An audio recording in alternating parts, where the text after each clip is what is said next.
السلام علیکم، دس از عمیر حبیب from #believers. کل رات میرے ایک دوست نے مجھے فون کیا اور کہا کہ ان کا پاسپورٹ گم ہو گیا ہے اور وہ اس وقت سعودی عرب میں ہیں، اور جو ڈسکس میں نے ان کے ساتھ کیا، جو پرابلم ان کو فیس کرنی پڑی ہے، جو میں نے ان کو گائیڈ کیا ہے، میں نے سوچا کہ اس ویڈیو میں وہ ایک کمپلیٹ گائیڈنس آپ کو دے دوں کہ اگر آپ عمرہ پر جاتے ہیں اور وہاں آپ کا پاسپورٹ گم ہو جاتا ہے تو آپ کو کیا کیا پریکاشنز ہے جس کو آپ نے پہلے دھیان میں رکھنا ہے، اور کون کون سے کام ہیں جو آپ نے نہیں کرنے اور کون سے کام ہیں جو آپ نے کرنے ہیں۔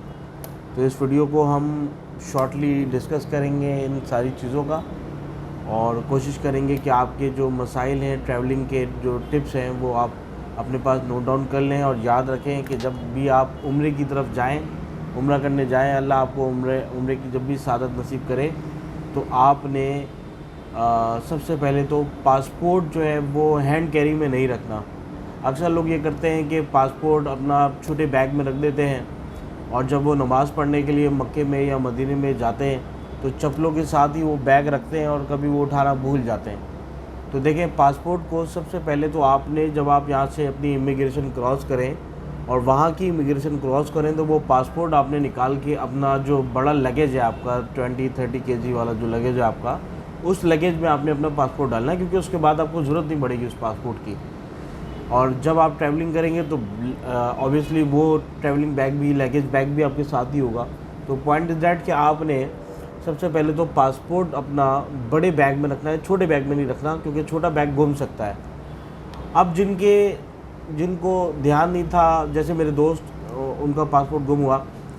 تو ان کے لیے کیا ہے کہ اگر ان کا پاسپورٹ گم ہو جاتا ہے تو سب سے پہلے انہوں نے اپنا ٹائم ڈیوریشن دیکھنا ہے کہ ان کی واپسی کب ہے۔ اگر وہ مکے میں ہیں اور زیادہ کام آپ کو مکے میں کرنے پڑیں گے، اگر وہ مکے میں ہیں تو سب سے پہلے تو اپنے ٹریول ایجنٹس کو فون کریں جنہوں نے آپ کا ویزا پیسٹ کروایا ہے، ویزا لگوایا ہے، آپ کو ویزا دیا ہے اور آپ کی ٹریول ارینجمنٹ کی ہے، اور ان سے وہ ایک لیٹر آپ ریکوائر کریں گے جو آپ کو چاہیے ہوگا پاکستان ایمبیسی جدہ میں۔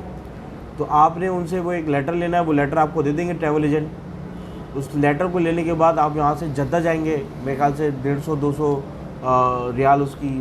ٹیکسی کی فیس ہے، اور اگر آپ کسی ٹریول ایجنٹ جس سے آپ سے ویزا لیا ہے یا آپ نے جس سے ٹکٹ لیا ہے وہ بھی آپ کو یہ سروس دے سکتے ہیں۔ آپ پاکستان ایمبیسی جائیں جدہ، اور وہاں سے اس لیٹر کو اٹیسٹ کروا لیں، اس لیٹر پہ اسٹیمپنگ کروا لیں، دین واپس ریورٹ بیک آپ ہوتے ہیں مکہ۔ وہاں مکے میں واپس آ کے آپ آؤٹ پاس بنوا لیں اپنا، اور اس ٹوٹل ٹائم ڈیوریشن جو ہے اس پورے پروسیس میں وہ 4-5 دن لگ جاتے ہیں، کسی کا جلدی بھی ہو جاتا ہے، کسی کا 1-8 دن اوپر ہو جاتا ہے۔ تو سب سے پہلے جو آپ نے چیز دھیان میں رکھنی ہے وہ یہ کہ آپ کی واپسی کب کی ہے۔ اگر آپ کی واپسی میں ٹائم ہے تو آپ نے وہ ٹکٹ کو کینسل نہیں کرنا، آپ نے اسی ٹکٹ کے اوپر اپنے وہ کام کر لینے ہیں۔ آپ نے ٹریول ایجنٹ سے لیٹر لینا ہے، سیکنڈ اسٹیپ یہ ہے کہ اس لیٹر کو آپ نے پاکستان ایمبیسی جدہ سے اسٹیمپ کروانا ہے۔ تھرڈ یہ کہ آپ نے واپس جدہ میں آ کے مکہ میں آ کے آپ نے واپس ان سے وہ ایک لیٹر آؤٹ پاس کا بنوا لینا ہے۔ لیکن ان سارے پروسیس سے مین امپورٹنٹ پوائنٹ یہ ہے کہ جب آپ مکے میں یا مدینے میں جب آپ کا اس طرح کا آپ کا پاسپورٹ گم ہو جاتا ہے تو مکے میں جیسے صفا مروہ کے پاس ایک ڈپارٹمنٹ بنا ہوا ہے گمشدہ چیزوں کے حوالے سے، انہوں نے ایک پورا ڈپارٹمنٹ بنایا ہے۔ 90% چانس تو آپ کی یہ ہے کہ شاید مائٹ بی پاسبل آپ کو آپ کا بیگ یا آپ کا پاسپورٹ آپ کو وہاں مل جائے، اور اگر نہیں ملتا تو دین اس کے بعد آپ کے پاس یہ آپشنز ہوں گے جس کو آپ نے یوٹیلائز کرنا ہے۔ تو یہ ساری باتیں تھیں کہ اگر آپ کا پاسپورٹ گم ہو جاتا ہے عمرے کے دوران تو آپ نے اس کو کس طریقے سے بنوانا ہے۔ ایمرجنسی پاسپورٹ ایشو ہوتا ہے پاکستان ایمبیسی سے وہ لیٹر کے ذریعے، اور اگر پاسپورٹ آپ کا گم ہو جاتا ہے تو سب سے پہلے آپ نے اس صفا مروہ کے پاس ایک ڈپارٹمنٹ ہے گمشدہ کا، وہاں آپ جا کے دیکھ لیں، یا مدینہ میں گم ہوا ہے تو مدینہ کے پاس بھی سیم اسی طریقے سے ایک ڈپارٹمنٹ بنا ہوا ہے گمشدہ کا، وہاں آپ چیک کر لیں۔ دین اس کے بعد جب آپ کو تسلی ہو جائے کہ میرا پاسپورٹ نہیں مل رہا، دین اس کے بعد آپ نے اپنے ٹریول ایجنٹ اور جو باتیں میں نے ڈسکس کی ہیں پریویسلی اس پہ آپ نے کام کرنا ہے۔ اس کے علاوہ موسٹ امپورٹنٹ پوائنٹ یہ ہے کہ عمرے کی ادائیگی جب بھی آپ کرنے کے لیے جائیں تو میرا مشورہ یہ ہے، ویسے تو بہت اچھی بات ہے کہ آپ کو رمضانوں میں پاک دن ہیں اور بڑے معتبر دن ہیں، ان میں آپ کو ثواب بھی زیادہ ملتا ہے، لیکن میری ایک پرسنل اوپینین وہ اس بارے میں یہ ہے کہ دیکھیں، عمرے کی ادائیگی جب بھی آپ کریں تو ایک ایسے موقع پر کریں, ایک ایسے مہینے میں کریں جب آپ کو کعبے کی دیوار چھونے کا موقع ملے, حجر اسود کو آپ کو چھونے کا موقع ملے, مقام ابراہیم علیہ الصلوۃ والسلام کی جگہ پر نماز پڑھنے کا آپ کو موقع ملے. اس کے علاوہ ایسی جگہوں پر جہاں رمضانوں میں رش کافی ہوتا ہے, وہاں آپ کو رش نہیں ملے گا. وہ ہے شوال کا مہینہ. تو لوگ کوشش کرتے ہیں کہ ہم عمرے کی ادائیگی رمضانوں میں کریں, لیکن یہ طاق راتیں, یہ جو معتبر راتیں ہیں, ان میں رش اتنا ہوتا ہے کہ آپ کی عبادتوں سے زیادہ آپ کو وہ ماحول نہیں مل پاتا جس پہ آپ اپنی عبادتوں میں گم ہو سکیں.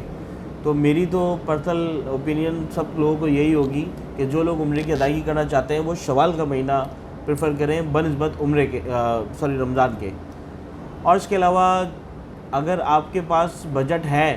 عمرے کا رمضان کا, تو پھر آپ 5 اسٹار بجٹ لیں, اور 5 اسٹار میں آپ کو کافی اچھا پیکیج آپ کو مل جائے گا,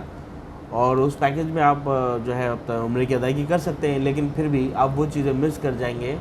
جو چیزیں آپ شوال کے مہینے میں آسانی سے کر سکتے ہیں. تو اسی کے ساتھ اس ویڈیو کو ہم ریپ اپ کرتے ہیں. ملتے ہیں نیکسٹ ویڈیو میں ٹریول ٹپ کے ساتھ, یا کوئی دوسری میرے پاس انفارمیشن آتی ہے تو میں آپ کے ساتھ ضرور انشاءاللہ شیئر کرتا ہوں. Thanks for watching.